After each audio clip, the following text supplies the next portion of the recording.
आप देख रहे हैं ARTV चैनल। तकलीफ पहुंचती।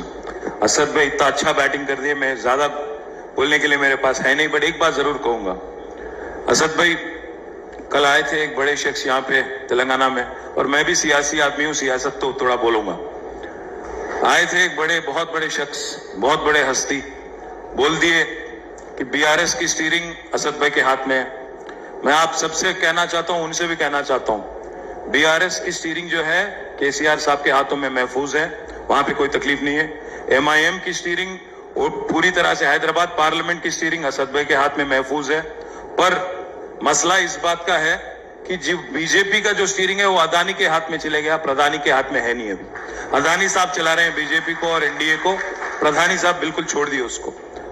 एक्चुअली आज हो ये रहा है हिंदुस्तान में और खास हमारे तेलंगाना में कि जिन्होंने अच्छा काम किया, जिन्होंने डिलीवर किया, जब भी यहाँ पे प्राइम मिनिस्टर आते हैं, कोई और लोग आते हैं, दुख इस बात की होती है कि यहाँ की जो तरक्की है, यहाँ की जो प्रोग्रेस है, आज पर कैपिटा में तेलंगाना टॉप स्टेट है हिंदुस्तान में।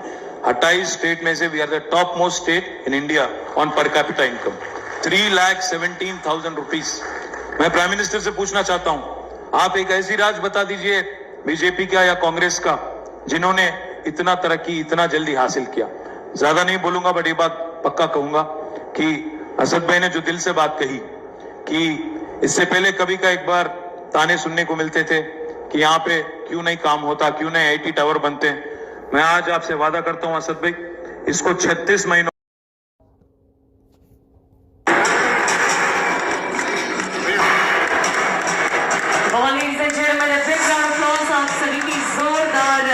तालियों के बीच here we are with the unveiling of the model.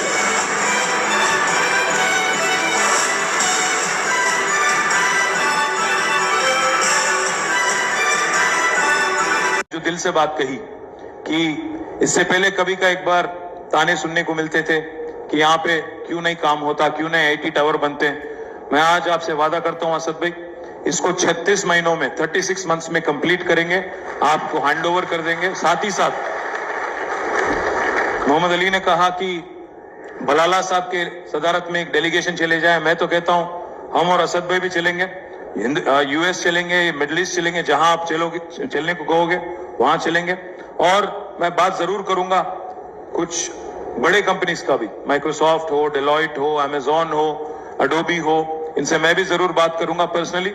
और मैं वादा करता हूं I will get you some brilliant anchor for our Malakpet hitech nucleus park in the next 1 year।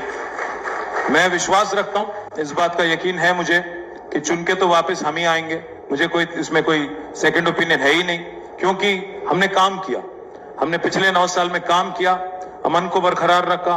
और जो हैदराबाद में एक माहौल इससे पहले जो था एक तनाव वाला, वो आज नहीं है।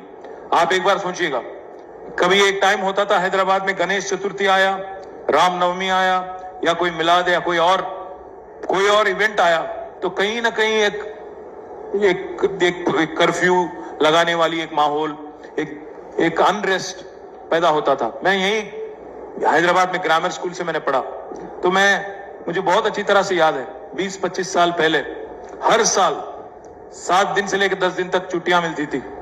आजकल बच्चे नाराज हैं हमसे, स्कूल जाने वाले बच्चे, कि उनको आजकल छुट्टियां नहीं मिलती ज्यादा।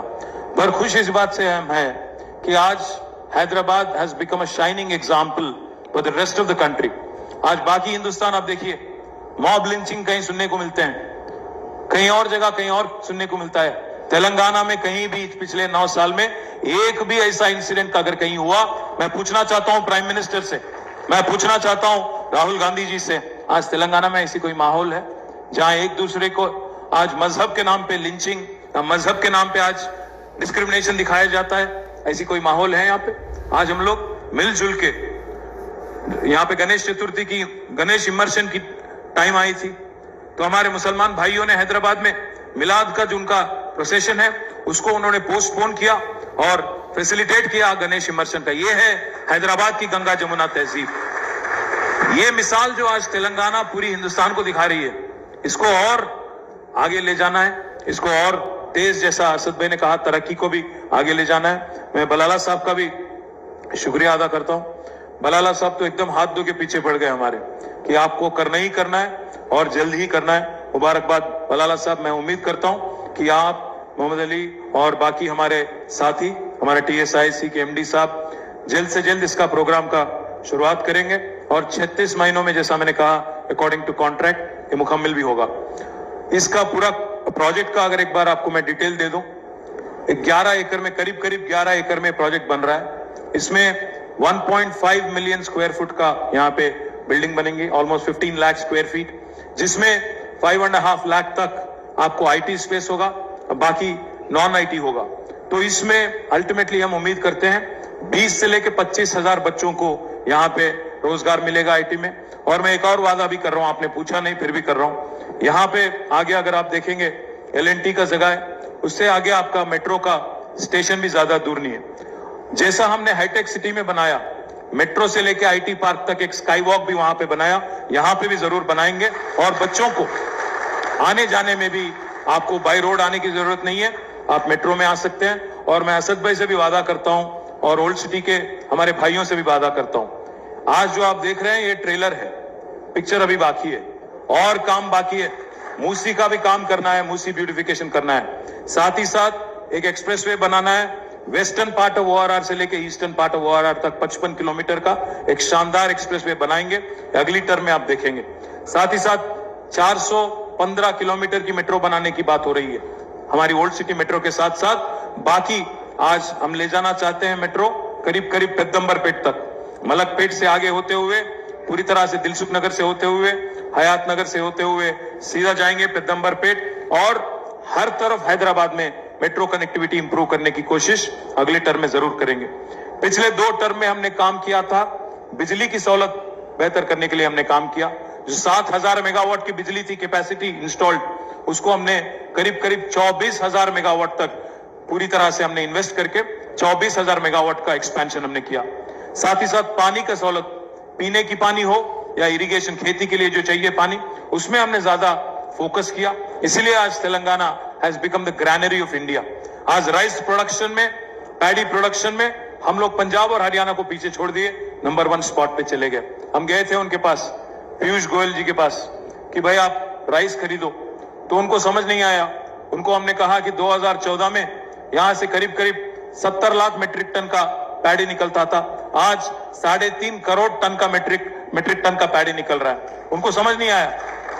उन्होंने पूछा हमसे कि भाई क्या चमत्कार कर दिया आपने। मैंने उनसे कहा ऐसा करिए पीयूष जी, आप आइएगा, हेलीकॉप्टर हम लगाएंगे, सरकारी खर्चों से आप आइएगा, हम ले जाएंगे आपको पूरे तेलंगाना में। आज दुनिया का प्राइम मिनिस्टर बोलते हैं वोकल फॉर लोकल, बट जब यहां पे आते हैं तेलंगाना, उनको दिखता नहीं है कि महबूब नगर में जो आज हमने बनाया पालामुरु रंगारेड्डी लिफ्ट इरिगेशन प्रोजेक्ट, जिसमें दुनिया के सबसे मोस्ट पावरफुल पंप हाउस लगे हैं, 145 मेगावाट वाले पंप हाउस लगे हैं, पंप लगे हैं, वो दिखता नहीं उनको।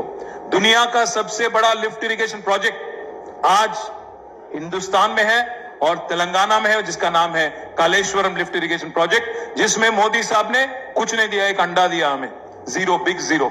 और हमने, हमारी गवर्नमेंट ने केसीआर साहब के लीडरशिप में आज हमने प्रोजेक्ट बना दिया। ये पूरा फोकस हमने जो पिछले 2 टर्म में इरिगेशन पे, एग्रीकल्चर पे, रूरल डेवलपमेंट पे और पावर सेक्टर पे ज्यादा जो पैसा हमने खर्च किया, उसका आज रिजल्ट दिख रहा है। Telangana has become a prosperous state in the country. We are the state with the highest per capita. IT की भी आज बहुत अच्छी ग्रोथ है। अभी असद भाई कह रहे थे, मैं आप सभी को एक बात बताना चाहता हूं, ये शायद आपको बात सुन के थोड़ा ताजुब भी होगा। पिछले 2 साल, last 2 years, we have crossed Bangalore in technology jobs creation in India. We are now the leader. Last year, 33% of the total technology jobs in India came from Hyderabad. This is not my report, this is NASSCOM report. और दूसरी बात, इस साल और भी खुशी की बात है, पिछले साल 33% था हैदराबाद का शेयर, इस साल 44% है। पूरे हिंदुस्तान में जो टेक्नोलॉजी जॉब्स है, 44% jobs are coming from Hyderabad. पर हमने ये सोचा कि एक IT ग्रोथ एक ही जगह नहीं होना चाहिए, ग्रोथ होना चाहिए डिस्पर्शन में। इसलिए हमने चालू किया उप्पल में, एक कोम्पल्ली में, और यहाँ पे आज मलकपेट में भी एक IT टावर आ रही है, जो 700 करोड़ के साथ बनेगा। ये 700 करोड़, इसमें पैसा लगने वाला है। जैसा मैंने कहा 1.5 मिलियन स्क्वायर फुट मतलब 15 लाख स्क्वायर फुट का बिल्डिंग बनेगा और शानदार बिल्डिंग बनेगा। मैं उम्मीद करता हूं मोहम्मद कि आप काम टाइमली करेंगे और मैं पूरी तरह से आपको आज यकीन दिलाता हूं कि मैं खुद चलूंगा, बलाला भी चलेंगे हमारे साथ, असद भाई भी आएंगे। हुकूमत तो बनना ही बनना है, लोगों का आशीर्वाद जरूर मिलेगा, हमें उम्मीद है। और चल के बाकी दुनिया में जितने बड़े बड़े कंपनीज हैं उनको भी अट्रैक्ट करेंगे हैदराबाद। उनको भी कहेंगे कि आज मलकपेट से जो बच्चे निकल के जाते हैं, जैसा असद भाई ने कहा, जो बच्चे यहाँ बैठ के गाड़ी में हाईटेक सिटी जाके काम कर रहे हैं, उनको वहां जाके काम करने की नौबत ना पड़े। यहीं पे उनका एम्प्लॉयमेंट भी होगा और घर से बहुत पास में उनका आना जाना होगा। उम्मीद करता हूं कि 36 महीनों में ये कंप्लीट करके एक गिफ्ट के नाते, मुझे याद है बचपन में हम लोग जब यहाँ आते थे मलकपेट की तरफ, सबसे बड़ी इमारत थी वो मलकपेट टीवी टावर। मैं उम्मीद करता हूं मलकपेट टीवी टावर को लोग भूल जाएंगे और ये जो 30 मंजिल वाला आज ये न्यू टावर है, इसको याद रखेंगे और बोलेंगे कि भाई मलकपेट का पहचान है यहाँ की आईटी टावर। शुक्रिया आप सभी का। जय तेलंगाना, जय हिंद।